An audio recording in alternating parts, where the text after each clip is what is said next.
The phone in Grant Delacroix's kitchen rang 3 hours after he threw his wife out into a Colorado blizzard, and it wasn't her voice on the other end. It was a detective.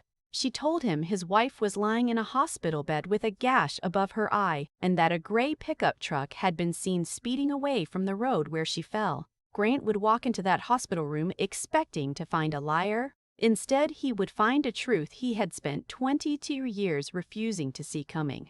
But before any of that, there was a locked door, a porch light going dark, and a man I had loved for 16 years choosing his son's word over mine. My name is Maren Ashcroft. I retired 2 years ago as a major after 22 years in the United States Army, the last 12 of them with the Criminal Investigation Division. I spent my career reading people who lie for a living, soldiers covering for each other, contractors cooking the books, men who thought a uniform made them untouchable. I never once imagined I'd need those instincts inside my own kitchen. I was 49 years old, standing on my own front porch in a thin fleece pullover, watching my husband turn the deadbolt from the inside. The snow came in sideways under the porch light, stinging my cheeks, while Tyler stood behind him, with the calm, satisfied posture of a man who just won a war I didn't know I was fighting. "Go, Maren." Grant said it through the storm door, not even opening it all the way. "I don't want to see you until the money's back." "You actually believe I stole from you?" My voice came out steadier than I felt. "I believe my son." 4 words. 16 years, and it came down to 4 words. It was the second week of February, and the temperature had already dropped below freezing by sundown. I had on a pullover, joggers, and the slides I wore around the house, nothing more. My phone, my wallet, my coat, even my blood pressure medication were still inside, sitting exactly where I'd left them that morning. Tyler had gathered my things from around the house earlier that evening and locked them in the guest room, telling his father I was getting ready to run, that a woman who wasn't planning to disappear wouldn't need her passport within reach. Grant believed him. He gave me 10 minutes to leave and wouldn't let me back in for my phone, certain I'd use those minutes to erase evidence of something I hadn't done. I didn't scream. I didn't beg. 22 years of standing at attention while men twice my rank tried to rattle me had taught me that panic hands your opponent exactly what they want. I told Grant, as calmly as I could manage with my teeth starting to chatter, that the bank was already investigating irregularities on the account, that I was the one who'd reported them. Tyler cut in before I finished the sentence. "Don't let her stall, Dad. She's been doing this for weeks." I looked at my husband's face under that porch light and understood, in that instant, that he had already reached his verdict. He hadn't asked me a single fair question. He'd simply handed down a sentence and expected me to serve it. I stepped back off the porch before he could call the police and claim I was the one causing a disturbance. The door locked behind me with a sound I felt in my chest more than heard. Standing there in the cold, some part of my brain, the part that had spent a career building cases instead of losing them, started doing arithmetic I didn't want to do. I thought about walking back up, pounding on that door, screaming until a neighbor called it in. And then I thought about what would actually happen if I did. A patrol car would show up to a domestic disturbance call. 2 people yelling in a doorway, no visible injuries, no documentation. One of them, a decorated veteran with a temper the cold had already sharpened. Grant would tell the responding officers his version, his son's version, and I would be the woman screaming on her own porch at midnight. I had built enough cases in my career to know exactly how that report would read the next morning. I had also spent that same career learning not to hand an opponent a weak position when a strong one was still available. I need a witness who isn't standing in the doorway, I told myself. Not a report Grant can talk his way around by sunrise. So I turned, and I started walking toward the gas station roughly a mile down the road. The only place I knew would still be lit at that hour. The wind cut through my fleece like it wasn't there. My slides filled with snow within the first few hundred yards, and I could feel my feet losing sensation, that dull ache turning into something worse. I kept my arms wrapped around myself and my head down, counting mailboxes to keep my mind from spiraling. Somewhere past the 4th or 5th house, I heard an engine accelerate behind me. Headlights swept across the road, too bright, too fast for a quiet residential street at that hour. I turned instinctively. 22 years of situational awareness doesn't switch off just because you're freezing. Trying to get a look at the vehicle, and that's when my foot caught a patch of black ice. I went down hard, my temple striking the curb. The last thing I saw before the world tilted and went dark at the edges was a gray pickup idling a short distance away, its taillights glowing red against the falling snow. Something about the shape of it, the dent along the rear panel, was familiar in a way that made my stomach drop even as consciousness slipped from me. It looked exactly like Tyler's truck. I don't know how long I lay there in the snow. The last thing I remember is a woman's voice, sharp with urgency, telling someone on the phone that she had a female down, unresponsive, possible hypothermia. 3 hours later, the phone rang in my husband's kitchen. But the police weren't calling to ask if he wanted to come bring his wife home. They were calling because they needed him to come identify what was left of the story he thought he knew. To understand how I ended up alone on that road, you have to go back 8 weeks. To the day Tyler showed up on our doorstep with 2 duffel bags and a story about a logistics company that had restructured half its staff. What I didn't know then, what would only come out later in a room full of evidence bags, was that Tyler had quit that job 2 months before he ever knocked on our door. The layoff story was already a lie before he'd said a single word of it out loud. He said his girlfriend had left him. He said he just needed a few months to get back on his feet. I looked at Grant's face when he asked if his son could stay with us, and I said yes because I loved my husband. And because I remembered what it felt like to watch someone you love struggle without anyone catching them. I didn't know yet that I was the one who'd be caught. Within the first 2 weeks, I noticed things. Tyler took phone calls in the garage, pacing, his voice dropping whenever I came near a window. He asked more than once, in that offhand way people use when they're testing the water, what the house might be worth if we ever sold it. I found him in Grant's office more than once, thumbing through folders that had nothing to do with him. He suggested, gently at first, then less gently, that his father should add his name to the deed, just in case anything happened. He told Grant, when he thought I wasn't listening, that I'd gotten controlling over the years, that I liked keeping my husband dependent on me. He also installed an app on Grant's phone that spring, right after Grant had a dizzy spell at the hardware store. It's just a wellness monitor, Dad, in case something happens and I need to check on you. Grant, touched by what looked like filial concern, never questioned it. Neither did I, at first. I had no idea that app synced call audio to Tyler's own device, or that it would hand him, weeks later, the one weapon he needed most. 12 years in CID doesn't leave you when you retire. I started noticing the kind of details that used to build a case file. A bank email showing a login from an unfamiliar device. A request to transfer $90,000 into an account tied to a shell company I'd never heard of. A photocopy of Grant's signature sitting in the printer tray, practiced several times over like homework. A sports betting account funneling withdrawals out of Grant's trucking company under a vendor line item labeled fuel services. I didn't confront him. Interrogation only teaches a liar to hide better. That's a lesson the Army beat into me long before Tyler ever tried to test it.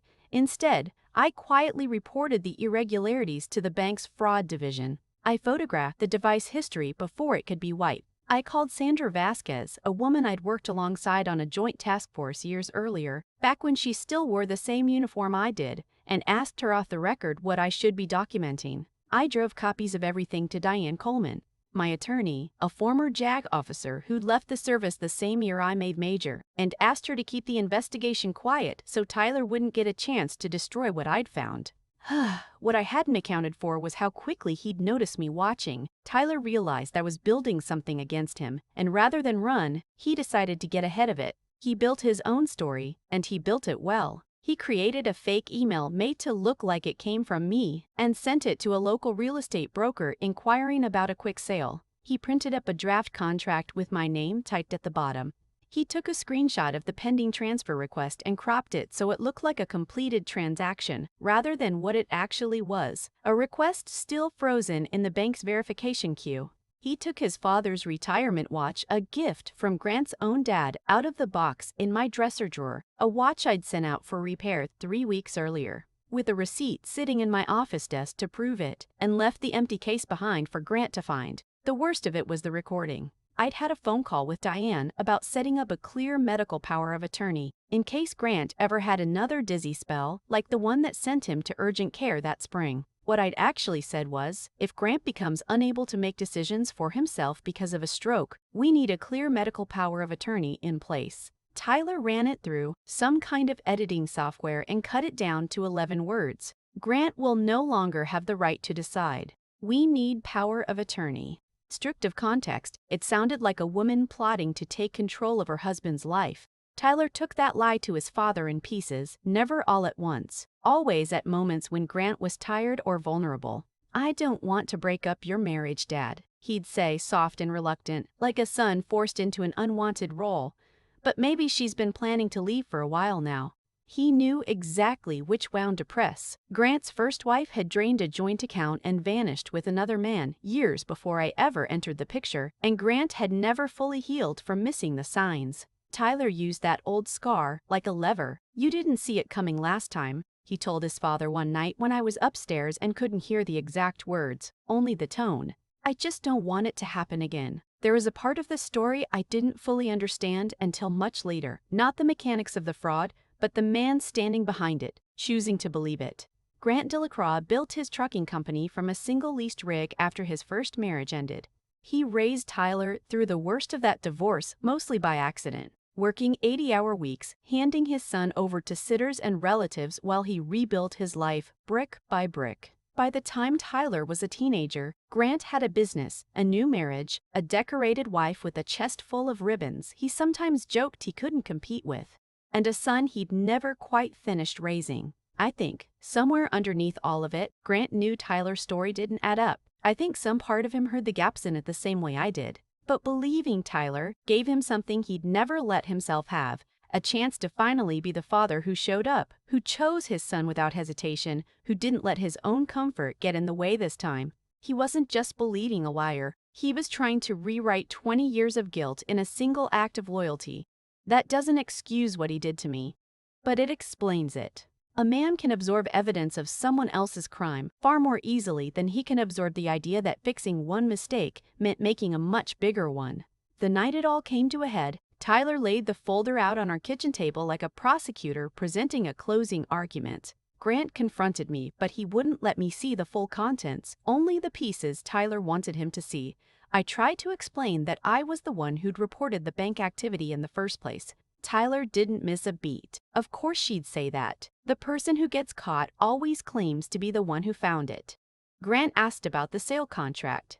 I told him truthfully that the house couldn't be sold without my signature on it, that my name alone was on the deed because I'd bought it in 2003 using a VA home loan, years before Grant and I ever met back when I was still a captain stationed at Fort Carson and he was still married to someone else. Grant's face didn't change the way it would have if this were news to him. It wasn't. He'd known for 16 years that the house was mine alone. VA loans only carry one name unless the eligible veteran chooses otherwise, and Grant had never once asked me to add his. What changed was how Tyler said it back to him. "Hear that, Dad? She just said the house is hers." Tyler didn't need Grant to learn a new fact.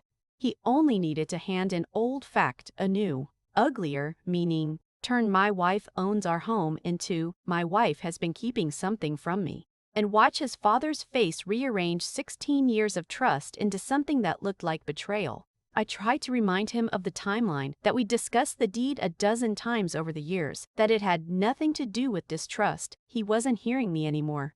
He was hearing 16 years rearranged into a story where he was the fool.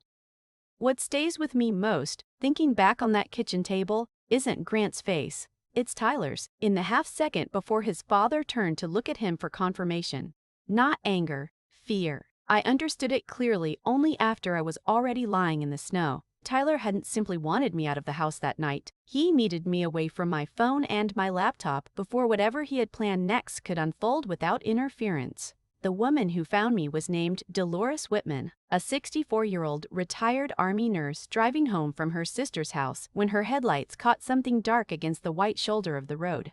She told me later she almost mistook me for a fallen branch, that it was only the shape of an arm against the snow that made her slow down. She pulled over. She called 911 before she even got out of the car. She kept an emergency blanket in her trunk, the kind she'd carried for 30 years out of old field habits, and she wrapped it around me while she waited for the ambulance, talking to me the whole time even though I couldn't answer her. It was Dolores who noticed the dog tags I still wore on a chain under my collar, half buried in the snow beside me. She told the paramedics in a voice that left no room for argument, "I know how to keep a soldier warm. I did it for 20 years." She didn't know my name yet. She just knew what I was, and that was enough for her to fight for me like I still had someone waiting for me at the end of a shift. She also noticed a gray pickup pulling away from the area, its taillights disappearing around the corner without stopping, and some instinct told her to memorize part of the license plate before it vanished. She wrote it on her palm with a pen because she didn't trust herself to remember it otherwise. At Memorial Hospital, Dr. Reyes diagnosed me with mild to moderate hypothermia, a mild concussion, a laceration at my temple that needed stitches, and an irregular heartbeat brought on by the cold and the stress on my system. He wanted me monitored for several hours before he'd consider releasing me. I remember surfacing slowly, the fluorescent lights, too bright, the beeping of a monitor keeping time with my pulse, and the first coherent thought I had was to ask what time it was. The second was to ask someone to call Sandra Vasquez. Sandra arrived within the hour. She recognized me immediately. We'd worked the same fraud task force years earlier, back when I still wore CID credentials instead of a consulting badge. She didn't hug me or fuss over me. She pulled a chair beside the bed and asked me to tell her everything in order, starting with the moment Grant locked the door. I told her. Grant had thrown me out. Tyler had taken my phone. The vehicle at the scene might have been Tyler's. Tyler knew I'd been quietly working with the bank's fraud division, which meant he had a reason to want me isolated that night. Sandra didn't leap to conclusions. She told me plainly that it was entirely possible the truck near the accident was a coincidence, that grief and fear have a way of making people see intention where there's only bad luck. But the fact that Tyler's vehicle had been in the vicinity and that whoever was driving hadn't stopped for a woman lying unconscious in the snow was something that needed to be looked at regardless of intention. The evidence started coming in fast after that. Dolores provided the partial plate number from memory. Footage from the gas station down the road showed a gray pickup matching Tyler's passing by within minutes of my leaving the house. Automated license plate readers confirmed the vehicle had circled back through the neighborhood before leaving again. The bank called to report that someone had just attempted to log into the flagged account and canceled the fraud investigation altogether. The login traced to a device registered to Tyler, with the risk that evidence could be deleted at any moment. Officers moved quickly to secure an emergency warrant for his devices. Sandra called Grant herself. I could only hear her side of it from the hospital bed, but it was short, deliberate. Mr. Delacroix, this is Detective Vasquez, Colorado Springs PD. Your wife is at Memorial Hospital. I heard the tinny panic through the phone even from a few feet away. The hospital? What happened? She was found unconscious on the side of the road, suffering from hypothermia. You need to come now. He asked, apparently, whether I was pressing charges against him. Sandra's response was flat. You should be worried about whether she makes it through the night safely. Tyler tried to keep him from leaving. I only learned the details afterward, but Grant told me Tyler argued that I was staging the whole thing, that I deliberately put myself in danger to make him feel guilty, that the police might be trying to bait him into incriminating himself, and he ought to call a lawyer before going anywhere. Grant said something in Tyler's tone that night finally struck him as wrong. Too calculated, too rehearsed for a son worried about his father. How do you even know your stepmother was in an accident? Grant asked him. Tyler hesitated, then claimed he'd overheard it during the phone call. But Sandra had never used the word accident. Grant arrived at the hospital not long after. As he approached my room, he saw 2 officers standing outside, a representative from the bank's fraud department, and Diane Coleman already seated near the nurse's station with a folder in her lap. On a small table near the doorway sat his father's watch, sealed inside a clear evidence bag. He walked in slowly.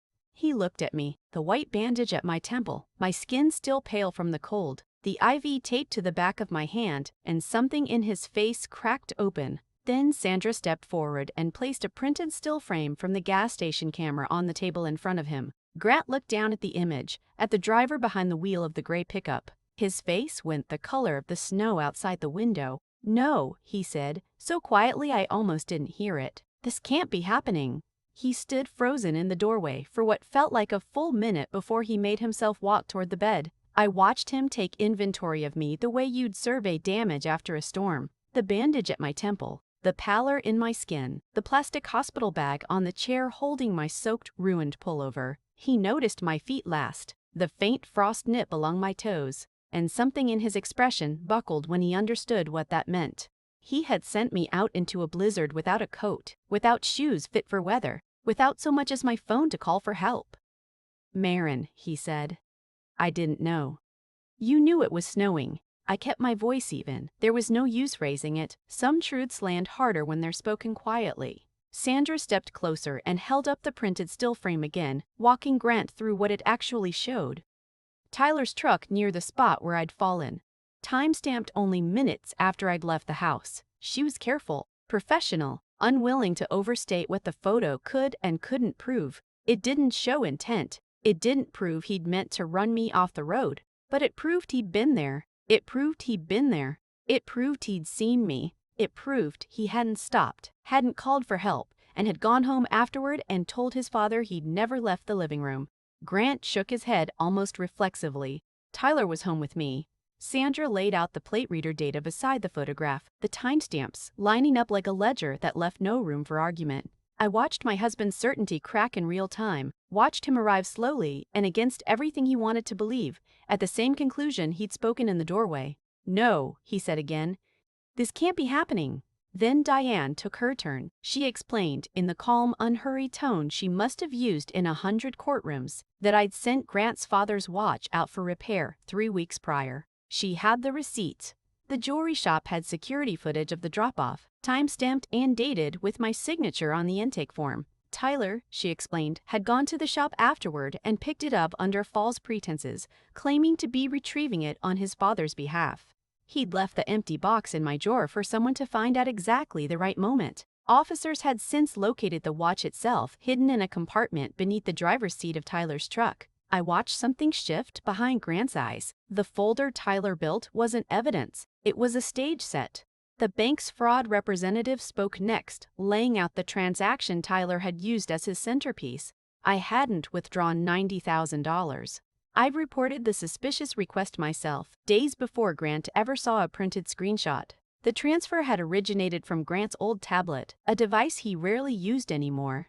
The verification code meant to confirm the transaction had been rerouted to a prepaid phone number linked to Tyler. The receiving account belonged to an LLC Tyler had registered using an old friend's name to keep his own off the paperwork. Grant couldn't look at me directly anymore. He kept his eyes on the folder Diane had brought, as if staring hard enough might rearrange the facts back into the shape he'd believed that morning. He tried, weakly, to explain that Tyler's evidence had seemed convincing at the time. He said he'd only meant for me to be gone one night. He said he'd planned to come find me himself in the morning. I asked him the only question that mattered.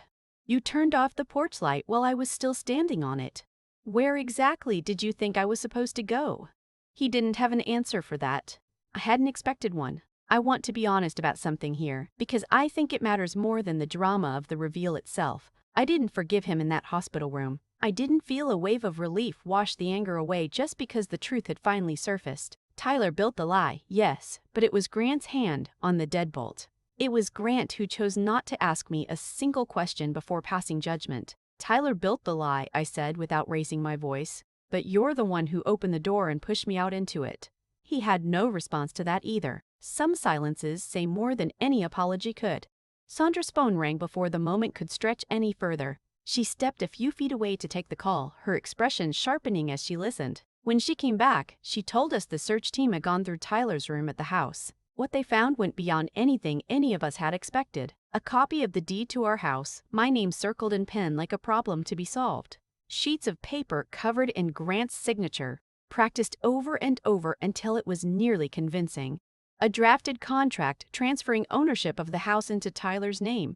An unsent email to a lending company still sitting in the drafts folder. And beneath all of it, a life insurance application, $500,000, filed on Grant's life, with Tyler listed as sole beneficiary. The application wasn't approved. It was sitting in underwriting flagged for a mandatory verification call the insurer hadn't yet been able to schedule with Grant directly. A call that, had it gone through even 1 week later, might have given Tyler exactly the confirmation he needed. He'd been racing a clock none of us knew existed. Sandra laid it out for us the way she must have laid out 100 cases before mine, careful not to speculate beyond what the evidence actually supported. Tyler hadn't set out simply to steal $90,000. That figure was only the opening move. The plan, once you saw all its pieces lined up together, had 4 stages. First, convince Grant that I was the one betraying him. Second, get me out of the house and cut off my access to my phone and computer before I could interfere. Third, persuade Grant to sign over financial power of attorney, framed as a way to protect himself from a wife who could no longer be trusted. Fourth, use that authority, and, if the insurance call ever came through, the policy behind it, to leverage the house and a trucking company past the point of recovery. What Tyler hadn't accounted for was the ground he thought he was standing on. The house was never Grant's to mortgage. I'd bought it in 2003 with a VA loan, years before Grant and I ever met, and my name alone remained on the title. The equity Grant had contributed over the years existed under a separate financial agreement Diane had drawn up early in our marriage, protecting both of us. The trucking company carried debt I'd conditionally co-signed, and Diane already had documents prepared to revoke that guarantee the moment fraud was confirmed. Tyler had built an elaborate scheme on top of a foundation that had never belonged to him. Sandra played the full, unedited recording of my call with Diane, the one Tyler had cut down to 11 damning words. In the original, I was talking about setting up a clear medical power of attorney after Grant's dizzy spell that spring.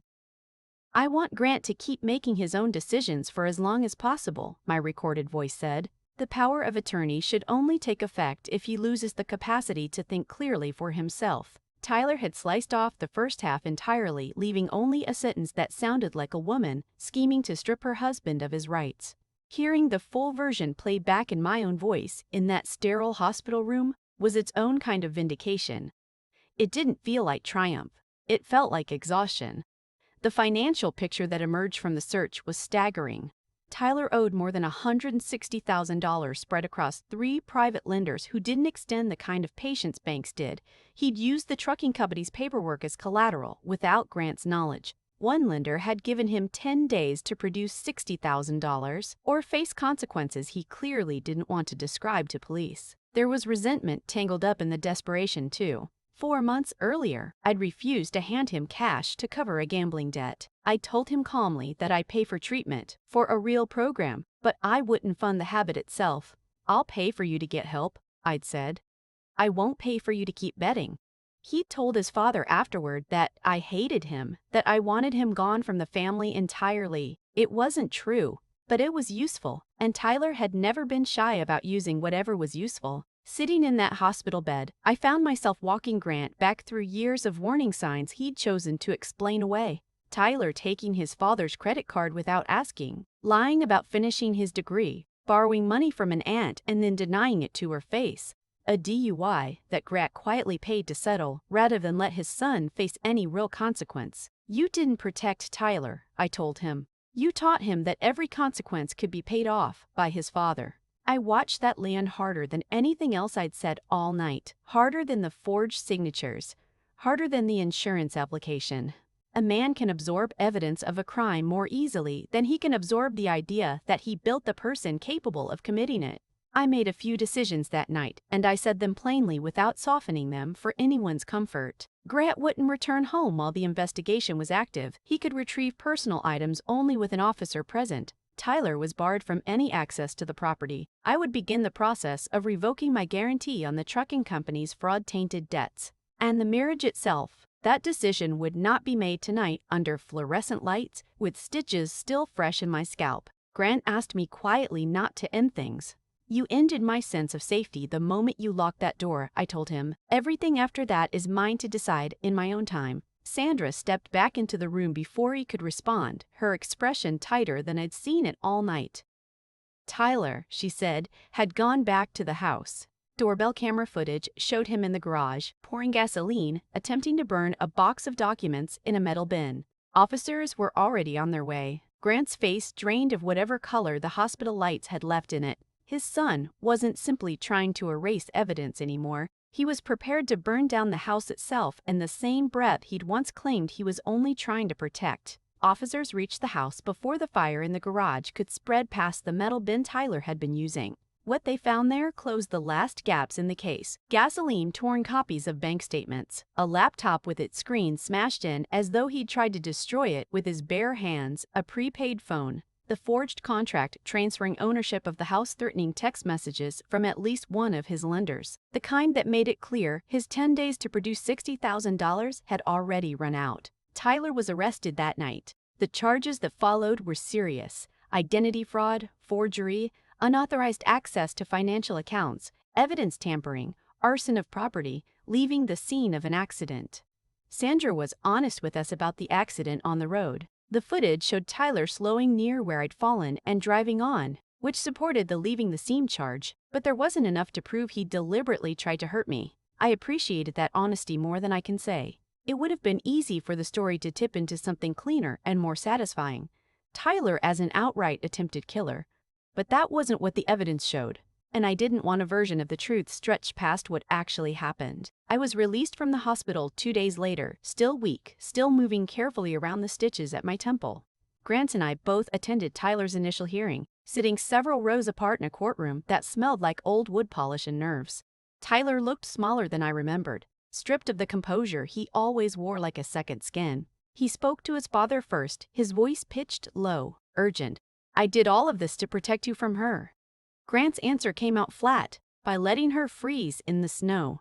Tyler denied it immediately, insisting he'd only followed me to make sure I left the neighborhood, nothing more. Sandra had already shown us the footage of his truck slowing as it passed me on the road, and then continuing on without stopping. He didn't have an answer for that timestamp, and for a moment his composure slipped enough that I saw, briefly, the frightened man underneath the performance. He turned to me next, some of the old coldness returning to his face.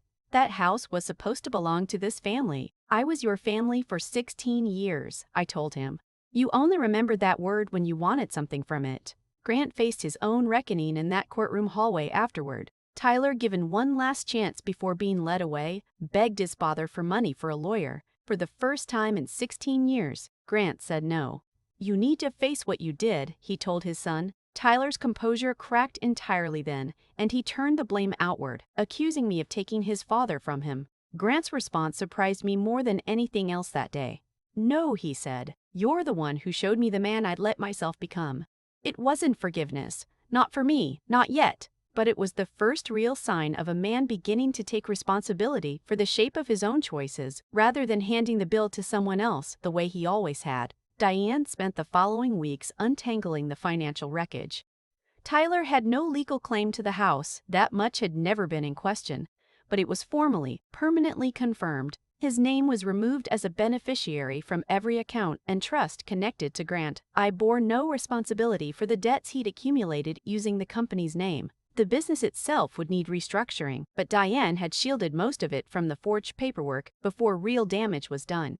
My own assets, the house included, remained entirely separate and untouched. The larger question, what happened to my marriage, took longer to answer. Grant asked to come home, to start over, to try to rebuild what 16 years had apparently not been enough to protect. I didn't answer him right away. Instead, a few days later, I handed him an envelope. Inside was a legal separation agreement, a temporary arrangement for dividing our belongings, a list of what he could take from the house, and tucked behind the legal paperwork information for a 6-month lease on a small apartment across town. The first month already paid, so he wouldn't find himself without a roof over his head in the middle of a Colorado winter, regardless of what he'd done to me. He looked at the folder for a long moment before he spoke. "After everything I did, you're still helping me."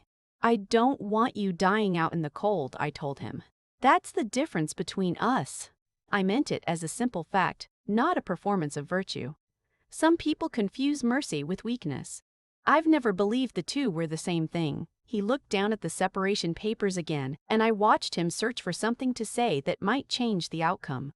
"Is there any chance for us?" he finally asked. "Not for the marriage we used to have," I told him. I didn't say more than that. I hadn't decided yet whether anything else might exist on the other side of what we both survived, and I wasn't going to manufacture false hope just to soften the moment for him. Some doors close permanently. Others simply need time before you know which kind you're standing in front of. 6 months passed before the last pieces of that winter finally settled into place. Tyler accepted a plea deal with the prosecutor rather than risk trial. He was sentenced to a fixed prison term along with financial probation and a restitution order that would follow him for years. As part of his sentencing, he entered a mandatory gambling addiction treatment program inside the facility. The incident on the road never became a criminal charge in itself. There wasn't enough evidence to prove intent to harm. But his decision to leave me unconscious in the snow rather than stop was formally noted in the sentencing record, a permanent mark on the story of who he'd chosen to be that night. Grant sold his stake in the trekking company to satisfy the legitimate debts Tyler's scheme had left behind, and he began living more simply than he had in years. He started attending a support group for parents of adult children struggling with addiction, something I hadn't expected from him but was quietly glad to hear about. Our divorce was finalized in early summer. I made my own decision about the house not long after. I didn't hand it over to charity in some grand gesture the way stories like this sometimes end. I'm not interested in performing generosity. I don't fully feel. Instead, I sold it. I couldn't picture myself continuing to live in the place where my own husband had locked me outside in the blizzard, no matter how many good years had happened there before that night. With part of the proceeds, I bought a smaller house at the edge of the Rockies, close enough to see the peaks turn gold some mornings when the light came in low. With another part, I started a legal aid fund for military spouses facing financial abuse in their marriages, women, and sometimes men who often discover the way I did, that the people who are supposed to protect them can just as easily become the ones who need protecting from. I named the fund after Command Sergeant Major Earl Whitcomb, the man who trained me as a young officer and who once told me back when I first got married, "You lead a company in the field without anyone questioning your judgment, Ashcroft. Don't you ever let yourself get smaller than that under your own roof, just because you love somebody." I hadn't understood him fully back then. I understood him completely now.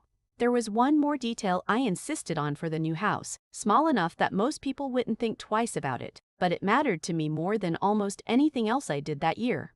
I installed a keypad lock on the front door myself, the kind with a code only I set and only I could change. No spare key hidden under a rock. No copy handed to anyone, not even to people I trusted completely. It wasn't about refusing to trust anyone ever again. It was about making sure that, this time, the decision of who got to walk through that door would always, only, belong to me. Grant came to see me at the new house once, near the end of that summer, to return an old set of keys that no longer opened anything of mine. He stood on the porch for a moment before I invited him in, and I noticed he didn't try to push past that invisible line the way he once might have. "I thought locking you out that night was protecting our family," he said. "Family doesn't need to be protected from the truth," I told him. He apologized for believing Tyler for not asking me a single question before making up his mind for not trusting 16 years of history over a folder full of lies, for choosing his own comfort that night instead of my safety, for using a snowstorm as a punishment. I accepted the apology. I want to be honest about that, because I think it matters. Accepting an apology isn't the same as inviting someone back into your life. "Forgiveness doesn't come with a key," I said. He nodded like he understood, and then he left. I watched him walk back to his car from the window, and I felt something I hadn't expected to feel after everything. Not triumph, not even relief exactly, just quiet. The kind of quiet that only comes after a long time of not having any. That evening, snow began to fall again, light and unhurried, settling over the new walkway the way it had settled over the old one 6 months earlier. But this time was different, and I noticed every part of the difference. I had a warm coat on. My phone was in my pocket, fully charged, mine to use however I chose.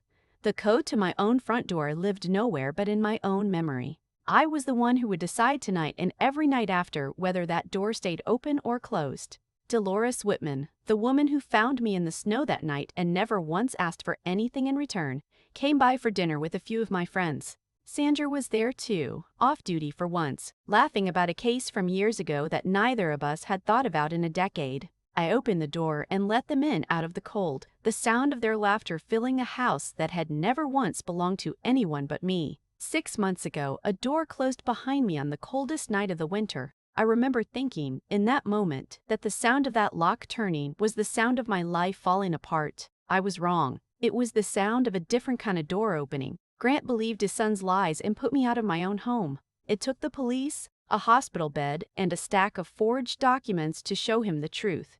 But the truth that mattered most to me was never written on any of that paperwork. I don't need a man who only believes me once the evidence has been laid out in front of him. I need someone who believed in who I was long before any evidence became necessary. 22 years in the Army taught me that the hardest orders to follow are the ones you give yourself. In a quiet room when no one is watching to see if you keep them, stand your ground. Wait for the facts. Don't let anyone, not even someone you love, talk you out of what you know to be true about yourself. Outside, the snow kept falling over the new path to my door. I rested my hand against the frame, listened to my friends laughing behind me, and locked it. Not to keep anyone out, but to protect the peace that finally lived inside. This time, the code stayed in my hand. Sometimes I think about that porch light going dark, and I almost feel grateful for it now. It taught me the one thing 22 years of service somehow never had to, that the most important post I would ever stand isn't overseas, and it isn't inside someone else's approval of me. It's right here, at my own front door, and I will never again wait for permission to guard it.